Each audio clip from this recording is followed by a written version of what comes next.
Hi guys, and welcome back to the Racer's Edge this Monday. Now, as we approach the Spanish Grand Prix weekend this Friday with the first two practice sessions, Ferrari will be bringing their second major upgrade package to the SF-24 this season after their first one arrived at Imola.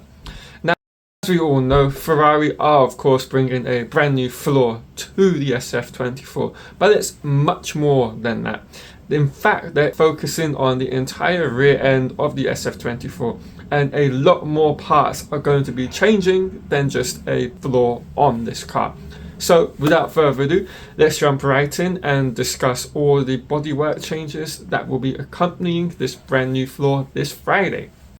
So to begin with, we know for certain that the rear bodywork, tray area and ramp towards the diffuser are going to be changed, as well as some small deflector elements. Now, these deflector elements that are being spoken about here are more than likely going to be regarding the brake ducts on the rear of the SF-24. And I've got a fantastic shot of the intricacies at play here with Ferrari's current deflector elements that are all over the brake ducts on the SF-24. So I would expect to see changes in and around these areas to hopefully, with the aim of this overall package, it's to actually improve the aerodynamic efficiency and load quality. Now, away from the changes to the brake duct area, let's actually now go towards some of the more important areas of the SF-24 that is, to this date, not being touched, and that is the rear end of the SF-24's bodywork.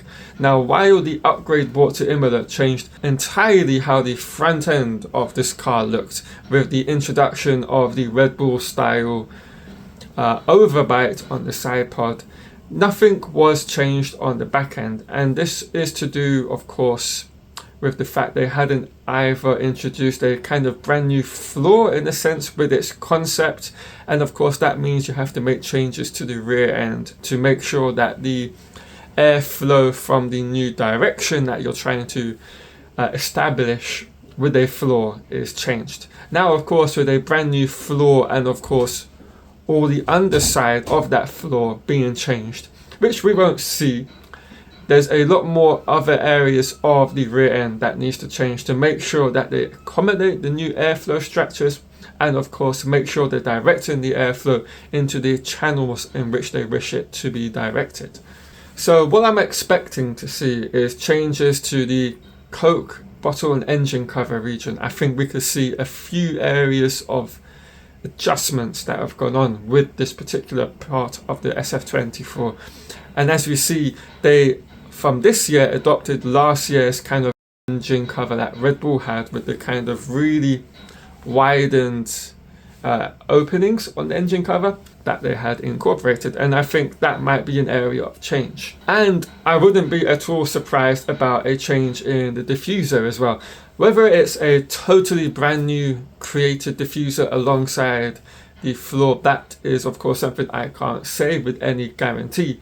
But I think even if it's not, there's going to be changes to the diffuser with the current one that they have.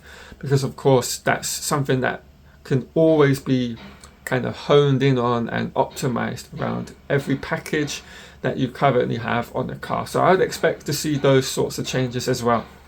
Now, this comes at a racetrack which is extremely important for all Formula One cars, as it's kind of the proving grounds for how competitive your car is throughout all of the high, low and medium speed corner ranges you get across the year.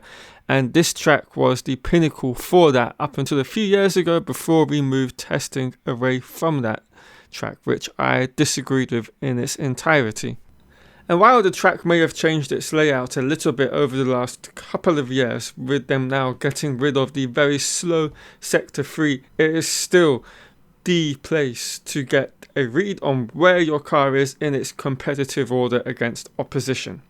But nonetheless, there are still other corners and areas of the track that will still be able to be used and utilized to understand how the slow speed has improved or not improved with this upgrade package.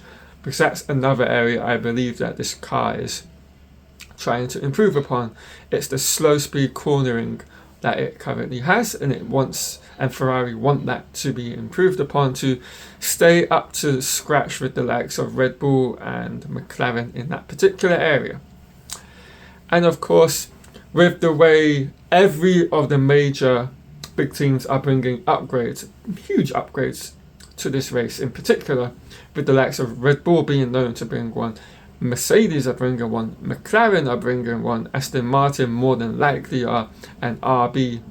So it's a race which is imperative to stay with the leading pack, even if you can't kind of make inroads. Because if, say, Ferrari didn't accelerate all these upgrades, it would have left them massively on the back foot and potentially losing out to not only, of course, McLaren and Mercedes, but if, say, for example, Aston Martin find a huge amount of lap time from their upgrade, if they do bring one, that could leave them a lot further down the pack. Of course, that last particular point with Aston Martin finding a huge leap in lap time is a very hypothetical one, and I don't see that happening for them, although I wish it was, because I'd love to see Fernando have a great race at his home circuit. Now, what do I see playing out this weekend? Well, I think it's going to be a case of everyone's going to be holding back on their true pace, particularly over the Friday region of the weekend. And so I think what we're going to see play out across the weekend is on Friday, that particular region of the weekend is going to be a lot of kind of sandbagging, and a lot of work is going to be undertaken, particularly in FP1, where they put all the instrumentations that gather all the data for all the new parts, and they will then, of course, in between practice 1 and practice 2, as well as practice 2 to practice 3, go through all the data, see if there's any areas that they hadn't kind of optimized with the setup of their cars, and they're going to be hiding their ultimate pace. Now, I don't actually expect the pecking order particularly to change this weekend. I think this track is going to suit Red Bull and McLaren, those two teams in particular, and I think they're going to be leading the charge when it comes to qualifying, and particularly in the race. And I think I would expect to see Ferrari a little bit further back this weekend. But that's just my general feeling that I'm getting from the way the cars have been performing out on all the tracks that we've been to thus far this year, and what all the others are bringing to the racetrack. And I think Mercedes are going to be somewhere in the mix. Where that is really hard to tell in this current moment, but I really expect them to be on the upward trend that they've had over the last couple of race weekends. Well guys, that is the video. I hope you've all enjoyed it. If you have, smash that like button, subscribe if you're new, and of course turn on notifications, and I will catch you all in another Formula 1 video later this week.